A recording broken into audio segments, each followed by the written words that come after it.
यह बात द्वापर युग की है, जब धरती पर अधर्म का बोझ बढ़ता जा रहा था। राक्षसों ने धरती पर हाहाकार मचा रखा था।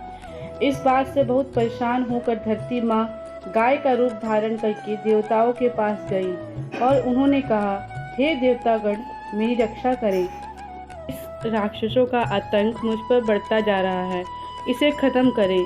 धरती माँ की इस बात का देवताओं के पास कोई समाधान नहीं था। इस पर उन्होंने ब्रह्मा जी के पास जाने का निर्णय लिया और धरती माँ के साथ सभी देवता ब्रह्मा के पास गए। वहाँ पहुंचकर ब्रह्मा जी से विनती की, प्रभु, मेरे ऊपर से दैत्यों का यह भार कम करें, मैं बहुत परेशान हो गई हूँ। ब्रह्मा जी ने उसकी तरह देखा और कहा, इसका उपचार सिर्फ भगवान विष्णु कर सकते हैं। देवी, आप उनके पास जाइए। ब्रह्मा जी ने कहा। ब्रह्मा जी का कहना मानकर उनके साथ धरती माँ और सभी देवतागण भगवान विष्णु के निवास सतिर सागर पहुँचे। उस समय वह शेष नाग पर लेटे हुए आराम कर रहे थे। वहां पहुंचकर सभी ने उन्हें प्रणाम किया और पूरी कहानी सुनाई। पूरी कहानी सुनकर भगवान विष्णु ने कहा, हे देवी, परेशान न हो, मैं मनुष्य के रूप में पृथ्वी लोक पर अवतार लूँगा और पाप को खत्म करूँगा। उनकी यह बात सुनकर धरती माँ खुशी खुशी वहाँ से चली गई। इधर मथुरा में राजा अग्रसेन राज किया करते थे। वह दयालु राजा थे, लेकिन उनका बेटा कंस बहुत अत्याचारी और लालची था। उसे राजगद्दी का बहुत मोह था।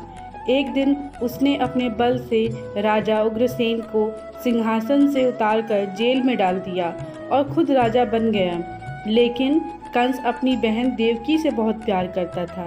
एक दिन देवकी की शादी राजा सूरसेन के पुत्र वासुदेव के साथ हुई।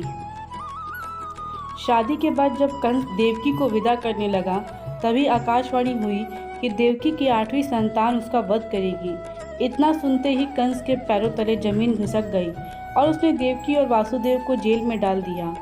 इसके बाद वह सोचने लगा कि देवकी की 8वीं संतानों में से कौन से नंबर का पुत्र मेरा वध करेगा।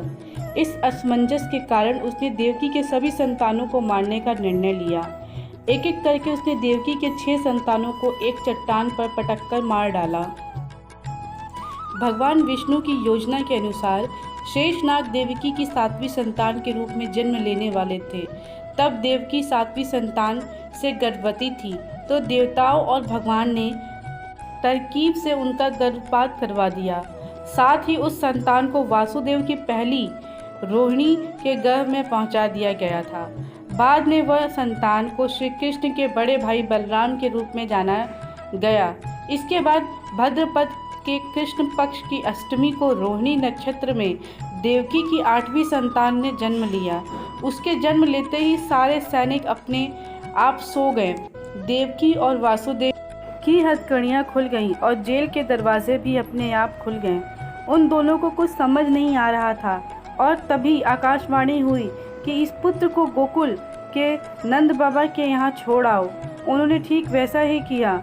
उन्होंने टोकरी में श्री कृष्ण को लेटाया और यमुना जी के पार गोकुल में छोड़ आ गए और वहाँ पालने में सोई बेटी को अपने साथ जेल में ले आए। वासुदेव के वापस आने के बाद सब कुछ पहले जैसा हो गया। हथकड़ियाँ और जेल के दरवाजे वापस लग गए और पहरेदार होश में आ गए।